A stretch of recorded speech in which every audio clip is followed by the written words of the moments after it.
I can still hear the knife scrape against the plate, the clinking of glasses, the shallow laughter that always filled my parents' dining room on Thanksgiving. Then my father's voice split through it all, raw, sharp, final. "Get out! You're a disgrace, single mom, failure, not welcome at my table." The room went silent. My sister smirked into her wine. My mother dropped her eyes like she'd rehearsed this moment for weeks. My brother whispered something to his wife, both of them chuckling behind their hands. I stood. No tears, no begging, no explanations. Just one word, calm and clean as glass breaking. "All right," and I walked out. They thought they'd banished me.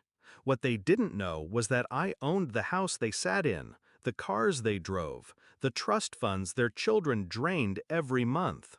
They were living on the bones of the empire I built while they spit on my name. It wasn't always like this. Once I believed family meant loyalty. I paid their bills quietly when the market crashed. I covered hospital expenses when my sister's husband gambled away their insurance. I even bought that house my father now presided over like a king. It was easier to put it all in their names. They liked the illusion of power, and I liked the silence of being underestimated. But the silence was never enough for them. They needed someone to bleed, and tonight they chose me. I noticed the shift months before.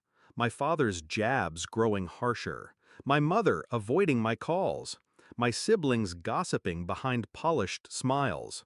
It wasn't about me being single, it was about control. My existence embarrassed them because I didn't play the role they wrote for me. Obedient daughter, grateful dependent. They wanted me smaller, and I let them believe I was. Because in truth, I was building something they could never touch. By the time Thanksgiving came, my mind was already made up. When he screamed, "Get out!" he handed me my moment. I didn't argue. I didn't defend myself. Why? Because anger makes you sloppy. Silence makes you dangerous. I drove away that night with my son sleeping in the back seat, his small hand curled around his toy dinosaur. I looked at him through the rearview mirror and promised myself, this ends now. The next morning, I opened my laptop. Dozens of pending transactions glowed on the screen. My father's business loans, my sister's tuition fees, my brother's mortgage, all running through accounts I controlled. One by one, I canceled them. Click, click, click. Cold, clean precision. Then I called my lawyer. Power of attorney? Revoked. Property deeds? Shifted back into my name. Trust funds? Frozen. By noon, my family's entire financial lifeline had flatlined. The first call came from my mother. "Darling, there's a problem with the bank." I hung up. Then my father, furious, spitting fire. "What the hell have you done?" I let it ring out. By evening, my phone buzzed like a hornet's nest. 26 missed calls. 12 voicemails. My sister crying about eviction. My brother begging about foreclosure. My father roaring threats that cracked into desperation by the fifth message. I didn't answer a single one. Instead, I packed. Quietly. Deliberately. Sundresses, documents, my son's favorite books. When dawn broke, we were on a flight to Honolulu. The beach house I'd bought 3 years ago waited, sunlight pouring across white walls, ocean stretching endlessly beyond the windows.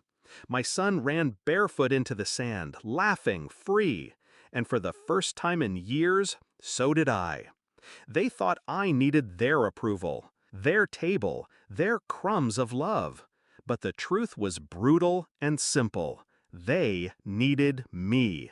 And now, without me, they were nothing. Weeks later, my father finally got through. His voice was broken, gravel worn down to dust. "Please, come home. We didn't know." I almost laughed. Of course they didn't. That was the point. "I am home," I told him, and hung up. That night I stood on the balcony, the ocean roaring beneath me, my son asleep in the next room. I thought about every insult, every dismissal, every time they called me unworthy. And I realized something. They hadn't rejected me. They had revealed themselves. I didn't need revenge to punish them. I only needed to stop saving them. They'll regret it forever.